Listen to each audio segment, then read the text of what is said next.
So that answers that question. And the last question that I got, this is what I want to talk about. This might have to wait for another live though, because I don't know when I'm about to get kicked off, but when I do, it is what it is.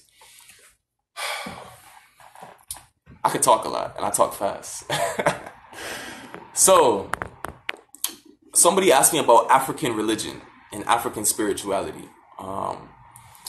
So me personally, I look at my journey of Sankofa as a spiritual journey. The main thing that urged me to find out my root and who I am, to find myself, was having sort of like a I don't know what to call it, a dark night of the soul. You know what I'm saying? Like a transition period in my spiritual life where, you know, I was raised Christian. You know, I had influences from Islam from my father, but I was mainly brought up in an Abrahamic type of religious background in my family. You know, I even studied religion in high school at a Catholic school. So, you know, going to college and researching my lineage and learning all about the cultures of the different ethnic groups that make up who I am, I realized that I was only Christian because Christianity was the religion that was forced upon my ancestors when they got here. You know, that was a part of the cultural erasure that happened, you know, to our people. You know, they gave them Christianity and a Bible in order to supplement the thousands of years of tradition, you know, and knowledge that they had of themselves and the rest of the world. You know, as Africans, we are inheritors and custodians of a great wealth of knowledge, spiritual knowledge. You know, if the first man came, or I should say that, when I say man, I mean men and women, but I just say man because, you know, that's the root word. But, you know, I mean human beings, right? If you know that the first human being came from Africa, then you have to realize that probably the first spiritual system also came from Africa. The first idea of what a soul was came from, you guessed it, Africa, right? So when I was on that journey of finding out who I am spiritually even, Africa played a big role in that, namely African religions.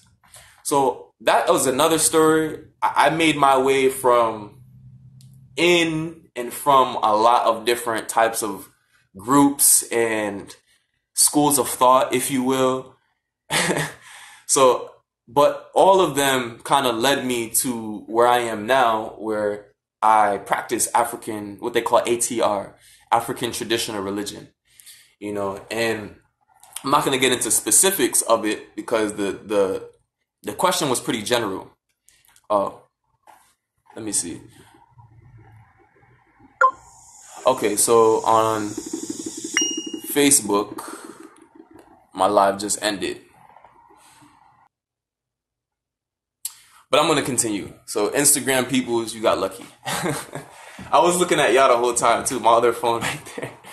Anyway, so let me see what some of y'all saying. Let me not get too deep into it. There is no such thing as African spirituality because each ethnic group has their own culture and beliefs. I disagree, Saliu. It's still my virgin, but I disagree with you. Because when you look at the origin of spirituality in of itself, it has a root. There's different stages of it through history. As human society and consciousness evolved, as Homo sapiens sapiens, so did our belief system. But the primordial belief system is that of a supreme being. That notion of something that is out there or above us or in us or around us that permeates everything, that's greater than everything, is specifically an African concept and permeates arguably every single African ethnic group that they believe in a supreme being. That system of belief is called pantheism. Some call it monotheism, but it's really pantheism. Because in the indigenous traditional religions of each African ethnic group, they have not just the Most High or God, what I just explained, you know, the creator, but they also have different manifestations of that force, you know, and this is where you get into deities and loas and, and Necharus and Orisha, Arusi, you know what I'm saying? Iran, for my Basal Guineans. All of these things are expressions of the Most High or the Creator, or, you know, whatever have you, right? So don't get that confused with polytheism, which you had in Europe, which is these actual manifestations of the Most High or the Creator were worshipped unto themselves.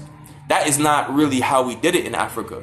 What we did was we acknowledged these aspects of the Creator that manifested through nature most times, and we honored them in many different ways, you know, and we had diverse ways of honoring, you know, these forces, but we weren't focused on the actual manifestation of the force. The manifestation of the Creator can come in a wave of water. We're gonna feel that wave of water. It's gonna smack us if we're in the ocean and we don't know how to swim. You know, it's gonna drag our body under the water. We're gonna physically interact with that force. But that is the only way that us as flesh and bone can really interact with spirit, right? So I believe that spirit isn't just some magical force where like we see in the TV and movies, right? I think that it uses spirit itself is something that it permeates the physical, right? And the Creator interact, and it is in everything because it created everything, right? So that means that you are interacting with the Creator when, you know, you have a plant here, right? And this plant is an organism it's a part of nature, you know, and it was also created by the same thing that created me. If you're Muslim and you believe in Allah, you believe in Allah created the earth, right? You believe in Allah created you. You believe Allah created, you know, plants. So that means you and that plant have the same father. You know what I'm saying? So Africans think like this, you know, and this is why I find a lot of different African cultures, no matter how diverse they are, a lot of them, their indigenous beliefs venerate nature. Notice how I said venerate and not worship. There's a stark difference, you know? We venerate nature, and we also venerate our ancestors. That's also a part of almost every single African ethnic group. I can't think of one that doesn't. So that's also a part of African spirituality. So, I mean, for me, that was a part of learning these things was a part of my journey too. And I can tell you the hardest part, the most challenging and nerve-wracking and anxious, depressive time of my life was when I was making that transition. You know what I'm saying? So anybody that's on that journey, what I would suggest for you is to just push forward and trust that spark that made you question, you know, because the one thing that was done to us and a part of the mental slavery that was installed in our ancestors was a notion of not questioning, you know, the authority, whether that authority be, you know, the overseer, the plantation owner, or you know, God, right? When you dare to question God, that's when you become free. That's what I found on this journey. And don't take that to mean like, yo, I'm a anti something, you know, I'm atheist or nothing like that. I went to atheism. I never believed in atheism. I've never been an atheist. I might have gone as far as to be agnostic, you know, where I believed in a higher being, but I didn't know how to describe my belief. But I made it through that to realize, you know, that India ka nyala. I'm a child of the Creator, right? So if you like the person that asked me about African spirituality, it's Miguel. I don't know if you're still on this chat, but African spirituality is something that's great. It saved my life, I could say. You know, the same way learning my history did. You know, it's a part of the journey for me.